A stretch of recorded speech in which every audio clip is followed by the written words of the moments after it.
Nous nous noyons dans les guerres. Des guerres ici, des guerres là-bas. Des conflits qui semblent ne jamais finir. Et c'est de cela que je veux te parler aujourd'hui. Parce que, tandis que le monde s'enfonce dans les flammes, les discours et les menaces, les dirigeants insistent pour appeler cela défense, sécurité ou intérêt national. Mais non, c'est la guerre, la destruction, le chaos. Et le pire de tout, un chaos que nous avons nous-mêmes créé. Pendant sa campagne, le président Trump a promis de mettre fin à ce qu'il a appelé les guerres éternelles. Il a promis la paix, il a promis de ramener les soldats à la maison, il a promis de reconstruire le pays de l'intérieur. Et il a désigné les démocrates comme responsables de ces guerres interminables. En partie, il avait raison. C'est Biden lui-même qui, avec des décisions stratégiques et des discours diplomatiques, a fini par entraîner à nouveau les États-Unis à être un acteur actif des conflits mondiaux. Oui, les États-Unis, pas seulement leur gouvernement, tout un pays impliqué en tant que partenaire, financier et complice dans une guerre étrangère, celle de l'Ukraine contre la Russie.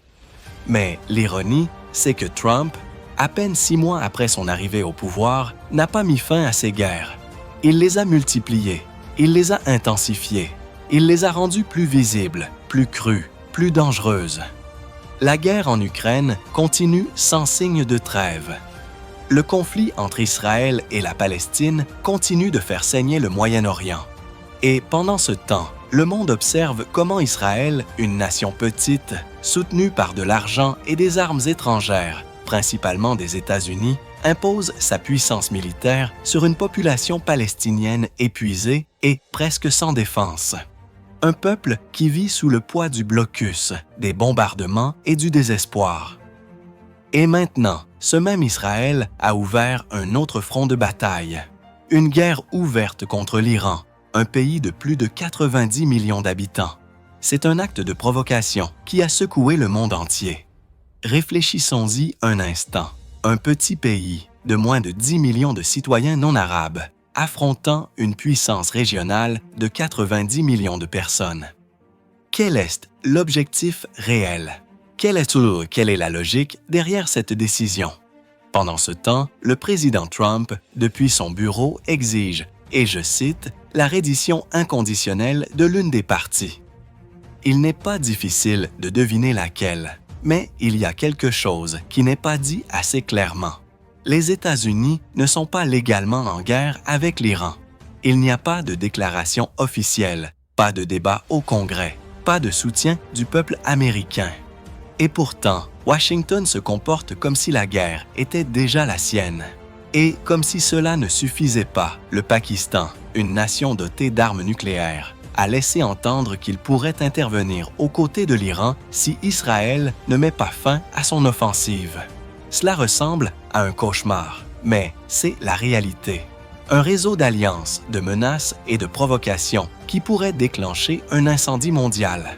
Rien de tout cela ne profite à personne, ni au peuple américain, ni au peuple israélien, ni au peuple iranien, ni au peuple pakistanais. Personne ne gagne vraiment. Seul un petit groupe de politiciens, de commandants militaires et d'entrepreneurs du secteur de l'armement tire des profits de cet enfer.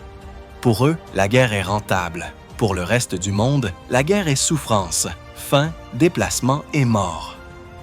Quand les nations en arrivent à ce point, quand la raison se dissout dans les bombes et les discours patriotiques, quelque chose de profond est brisé.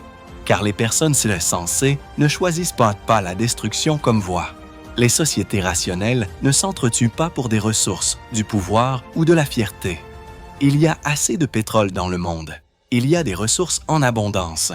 Ce qui manque, c'est la volonté politique, l'empathie et le bon sens. Mais n'attendons pas de le regretter quand tout sera fini, quand les morts rempliront les gros titres et que les politiciens parleront de erreurs inévitables. Non, c'est maintenant qu'il faut élever la voix. Maintenant, quand il est encore possible d'éviter que le monde s'enfonce davantage dans la folie. M. Trump exige la reddition totale de l'Iran. Mais l'Iran n'est pas en guerre avec les États-Unis. En fait, les deux pays allaient reprendre des conversations diplomatiques dimanche dernier, jusqu'à ce que les attaques israéliennes de vendredi ruinent tout. Une coïncidence? Je ne pense pas. Les problèmes n'ont pas commencé hier. Ils se préparent depuis des décennies, nourris par des mensonges, des intérêts et de vieux fantômes de la guerre froide. En 2004, le secrétaire d'État Colin Powell a déclaré publiquement que l'Iran ne fabriquait pas d'armes nucléaires, démentant une fois de plus les rumeurs qui ressurgissaient tous les quelques années. Et pourtant, le mythe se répétait. L'Iran est sur le point d'avoir la bombe. Année après année, cette phrase devenait une excuse pour des sanctions, des menaces et des préparatifs militaires. Mais ce n'était pas vrai. C'est comme l'histoire du berger qui criait « Au loup !» encore et encore. Quand le danger réel arrive enfin, personne ne le croit. Et aujourd'hui, le monde ne croit plus ni aux États-Unis ni à Israël. Ils ont crié « menace » trop de fois. Ils ont utilisé le mensonge comme arme tant de fois que leur crédibilité s'est évaporée. Rappelons-nous l'Irak. Rappelons-nous comment ils ont justifié l'invasion en disant qu'il y avait des armes de destruction massive. Il n'y avait rien, seulement des ruines, du pillage et de la mort. Et pourtant, ils recommencent comme si le monde n'avait rien appris. Pendant ce temps, Netanyahou poursuit son offensive à Gaza. Et loin de chercher un cessez-le-feu, il envisage d'étendre le conflit au-delà de ses frontières. Croit-il vraiment que cela garantira la sécurité d'Israël? Quel genre d'avenir se construit sur le sang d'innocents? Chaque bombe qui tombe sur Gaza sème plus de haine, plus de douleur, plus de désir de vengeance. Et c'est l'héritage qui restera, une spirale sans fin de violence. La guerre est le plus grand échec de la pensée humaine. C'est la défaite de la raison. C'est l'abandon de l'intelligence collective. Et les États-Unis doivent en comprendre qu'ils ne sont plus invulnérables. Les océans ne protègent plus. Les frontières n'isolent plus. Le monde est interconnecté. Et si nous n'apprenons pas cette leçon maintenant, nous le paierons tous. Il est encore temps, même si le temps se réduit. Rien de ce qui se passe ne justifie une guerre mondiale. Aucun conflit actuel ne mérite le prix d'une nouvelle catastrophe. Ignorer cette réalité, c'est entrer dans un territoire de folie collective. Et la seule réponse raisonnable face à l'irrationalité est de s'en éloigner et de le faire vite. L'OTAN, à son époque, était un outil utile.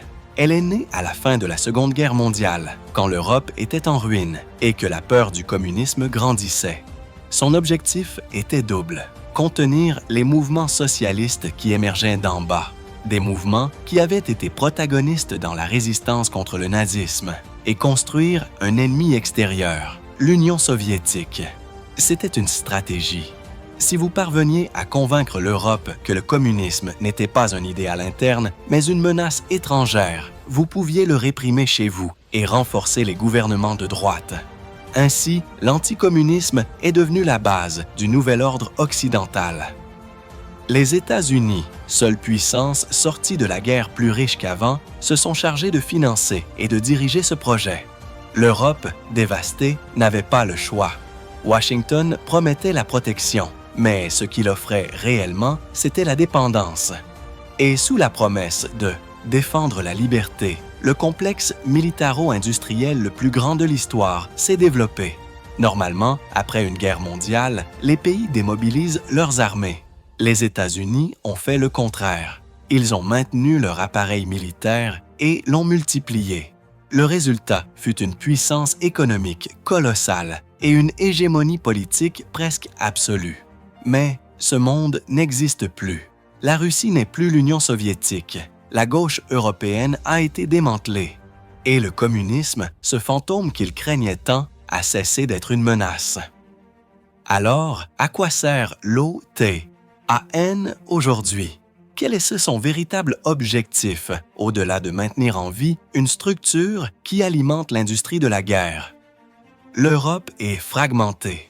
Il n'y a pas de véritable unité. Chaque pays veille à ses propres intérêts, se méfie de ses voisins et craint d'être trahi. Quand Trump propose des accords bilatéraux, il sait exactement ce qu'il fait: diviser pour régner. Paris se méfie de Berlin. Berlin regarde Londres avec suspicion. Et au milieu de cette méfiance, l'Europe perd de sa force politique, économique et morale. Mais il y a quelque chose d'encore plus inquiétant. la Russie actuelle n'est pas seule. Elle fait partie des BRICS, aux côtés de la Chine et d'autres puissances émergentes. L'Europe croit-elle vraiment qu'elle peut affronter cette alliance? Pense-t-elle vraiment qu'elle peut rivaliser militairement avec la Chine, la Russie et leurs alliés, tout en dépendant des armes américaines et en voyant son économie s'affaiblir? Ce n'est pas une stratégie, c'est du désespoir. Et le désespoir n'a jamais été un bon conseiller. Si l'Europe continue sur cette voie, le coût sera très élevé. Pendant plus de 7 décennies, le bien-être social a été le pacte silencieux entre les gouvernements et leurs citoyens. Mais les coupes ont déjà commencé. Et si les élites décident de les approfondir, si elles démantèlent l'État-providence au nom des dépenses militaires, elles verront surgir une nouvelle vague d'extrémisme. L'histoire européenne l'a prouvé à maintes reprises. Quand les gens perdent espoir, les extrêmes prospèrent. Aujourd'hui, il suffit de regarder les visages de leurs dirigeants pour le comprendre. Ils semblent fatigués, tendus, désespérés. Ils savent que l'équilibre des pouvoirs a changé. Ils savent que la domination occidentale n'est plus incontestable. Le monde se réorganise en 2 pôles. D'un côté, les États-Unis et leurs alliés traditionnels. De l'autre, la Russie, la Chine et le bloc des BRICS. Les deux avancent à grande vitesse dans la technologie militaire, la production industrielle et l'influence mondiale. Et l'Europe, prisonnière de sa dépendance, reste à la traîne. Ils essaient de réagir avec des discours d'unité, mais ce n'est qu'une façade.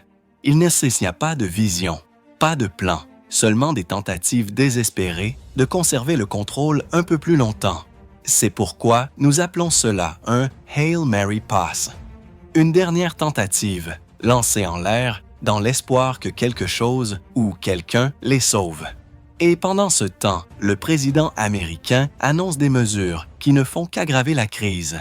Il parle de déporter des milliers de Mexicains vers un pays où le chômage est élevé. Et en même temps, il envisage d'imposer des droits de douane sur les produits mexicains, ce qui détruira des emplois des 2 côtés de la frontière.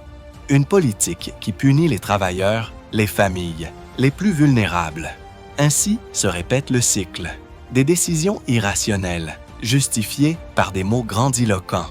Des guerres qui commencent par des discours patriotiques et se terminent par le silence et les ruines. L'histoire l'a montré trop de fois. Et nous y sommes, encore une fois, au bord du gouffre. Observant le monde glisser vers une nouvelle ère de conflit. Une ère que personne n'a demandée, mais que nous paierons tous. Il est encore temps de l'arrêter. Mais ce temps, chaque jour, se réduit davantage. Et bien sûr, quand un pays décide de déporter des immigrants, il coupe inévitablement l'une des artères économiques les plus vitales pour des millions de familles. Les envois de fonds.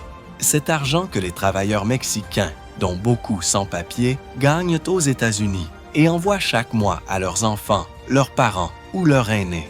C'est l'argent qui soutient des communautés entières, qui maintient en vie l'économie de villages entiers au Mexique et en Amérique centrale. Réduire ce flux n'affecte pas seulement ceux qui le reçoivent, cela frappe aussi les relations entre nations. C'est fermer le robinet d'un lien humain et économique qui, bien qu'invisible pour beaucoup, a été crucial pendant des décennies. Ainsi, la réponse des États-Unis envers ces 2 pays voisins, ceux-là même qui ont collaboré, qui ont envoyé de l'aide même dans les moments difficiles, comme les incendies qui ont dévasté des territoires américains, a été de les punir. Et c'est là l'ironie la plus cruelle, répondre avec dureté à ceux qui ont tendu la main. Un jour, quand l'histoire se penchera sur ces années, elle le fera avec un mélange de perplexité, d'incrédulité et de honte. Elle ne comprendra pas comment une nation si puissante a décidé, encore et encore, d'agir contre son propre intérêt, poussée par des discours simplistes et vides. Donald Trump, avec toute sa rhétorique stridente, ne montre pas qu'il comprend, même de loin, ce que signifie le déclin des États-Unis. Il ne semble pas avoir la moindre idée de l'ampleur du processus historique que son pays traverse. S'il l'avait, s'il comprenait vraiment ce qu'implique la fin d'une ère impériale, il n'oserait jamais dire qu'il peut l'arrêter. Car arrêter le déclin d'un empire n'est pas une question de volonté, ni de force, ni de répéter des slogans. C'est un processus historique qu'aucun dirigeant, aussi charismatique soit-il, ne peut inverser. Penser que quelqu'un peut arrêter la décadence impériale avec des discours est aussi absurde que d'imaginer qu'un train hors de contrôle peut s'arrêter simplement parce que quelqu'un crie « Assez ». C'est une fantaisie, une illusion de pouvoir qui en dit plus sur celui qui la proclame que sur le problème qu'il tente de décrire. C'est la même logique vide derrière l'ancien slogan « Just say no » pour résoudre le problème de la drogue. Des mots creux, sans profondeur, qui n'expliquent ça n'est que rien, qui ne sauvent rien, mais qui révèlent la déconnexion de celui qui les prononce avec la réalité qu'il a devant lui. Alors, vas-y, Monsieur Trump, accuse Monsieur Biden, accuse Obama, Clinton ou Bush. Dis que tous ont échoué, que personne n'a mis l'Amérique en premier, que tous étaient faibles ou corrompus. Présente-toi comme le rédempteur politique, le seul capable de tout réparer. Mais cette narrative ne décrit pas un plan. C'est du pur spectacle. C'est un théâtre bon marché, une pièce montée pour un public qui cherche des coupables plutôt que des solutions. Ce que tu nous dis ne dit rien sur le pays, mais tout sur le personnage qui joue ce rôle. Mais la vraie question, celle que presque personne ne pose, est qu'est-ce que le déclin des États-Unis exactement? Et pourquoi les propositions que nous entendons ne sont-elles pas des solutions, mais des symptômes du même mal? Le déclin d'une puissance ne se remarque pas toujours immédiatement. Il ne commence pas par un effondrement soudain, mais par de petites fissures dans la structure. Et c'est un phénomène naturel. Tous les empires dans l'histoire de l'humanité sont passés par là. La Grèce, Rome, l'Espagne, l'Empire ottoman, l'Empire britannique, tous sont montés et tous sont tombés. Les États-Unis ne font pas exception. Rappelons-nous. L'Empire britannique a dominé le monde pendant des siècles. Ses colonies étaient réparties sur tous les continents. Et au milieu de cette domination, les États-Unis n'étaient qu'une possession mineure, une terre lointaine qui n'avait jamais le poids de l'Inde, de l'Afrique ou des Caraïbes. Pourtant, cette petite colonie fut celle qui, après une guerre révolutionnaire au 18e siècle, s'est émancipée et a plus tard hérité du pouvoir que la Grande-Bretagne a perdu. À la fin du 19e siècle, alors que la domination britannique s'effritait, celle des États-Unis émergeait avec force. Et déjà, à la Première Guerre mondiale, le changement de pouvoir mondial était évident. Tout au long du 20e siècle, les États-Unis ont vécu leur ascension impériale. Leur économie a grandi, leur influence s'est étendue et leur culture est devenue hégémonique. Ce fut un siècle doré pour la puissance américaine. Les industries ont prospéré, les salaires ont augmenté, la classe moyenne s'est consolidée, les universités publiques se sont renforcées et le rêve américain semblait réel. Mais toute courbe ascendante atteint son sommet et à partir de là commence la descente. Au 21e siècle, ce qui était prévisible est enfin arrivé. Ce n'était pas une question de si le pouvoir américain tomberait, mais de quand. Et les signes ont commencé à se manifester les uns après les autres. Le Vietnam fut la première grande preuve. Les États-Unis, la superpuissance militaire, ont été vaincus par un pays petit, dévasté et bien plus pauvre. La guerre s'est terminée par la victoire du Parti communiste du Vietnam et le retrait humiliant de l'armée américaine en 1975. Depuis lors, le Vietnam unifié est gouverné par le même parti que Washington a tenté d'éliminer. Des décennies plus tard, en Afghanistan, l'histoire s'est répétée. 20 ans de guerre, des milliers de vies perdues, des milliards de dollars dépensés.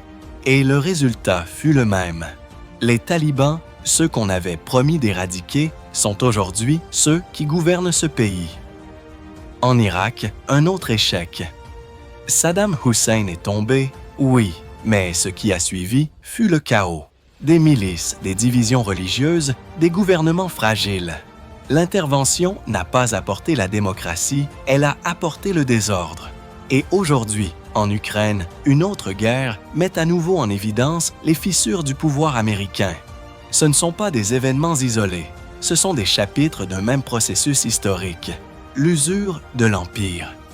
Ce qui est le plus alarmant, c'est que dans beaucoup de ces conflits, les États-Unis n'ont pas été vaincus par de grandes puissances, mais par des adversaires bien plus pauvres, avec des ressources limitées, mais avec une conviction bien plus grande.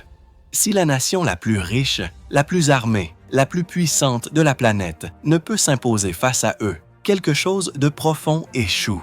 Trump est arrivé au pouvoir en tant que outsider, le type irrévérencieux, celui qui dit ce que les autres n'osent pas s'ils s'en n'ont pas, celui qui insulte et provoque. Cette attitude l'a conduit à la Maison-Blanche. Mais ce qui l'a amené là n'est pas ce qui peut le maintenir avec succès. Gouverner exige de la compréhension, de la vision et de la stratégie. Et rien n'indique qu'il les possède. Quand une nation est en déclin, la tentation la plus facile est de chercher des coupables. Accuser les immigrants, les alliés, les ennemis extérieurs. C'est plus confortable que d'affronter la vérité. Le pouvoir s'érode de l'intérieur, par des décisions à court terme, par l'égoïsme, par la perte du but commun. Et c'est là le véritable problème. Au lieu de réparer les fondations, on arrache la structure même pour alimenter le feu du présent. C'est comme l'ancienne histoire de la maison gelée. Quand le froid devient insupportable, quelqu'un propose d'arracher les planches de bois des murs pour les brûler et obtenir de la chaleur. Et ils le font. Pendant un temps, le feu donne de la chaleur et semble fonctionner. Mais quand arrive la prochaine tempête, la maison est détruite. Il ne reste plus d'abri, plus de protection. C'est exactement ce qui se passe aujourd'hui avec les États-Unis. Ils brûlent leur propre structure interne, leurs alliances, leur diplomatie, leur réputation, uniquement pour maintenir une chaleur momentanée, une illusion de force. Et tandis que le feu brûle, les slogans vides comme « America First » sonnent bien, mais ils n'arrêteront pas le froid qui viendra après. Quand la fumée se dissipera et que le vent soufflera à nouveau, la réalité s'imposera. Aucun slogan, aucun mur, aucun leader messianique ne peut arrêter le cours naturel de l'histoire.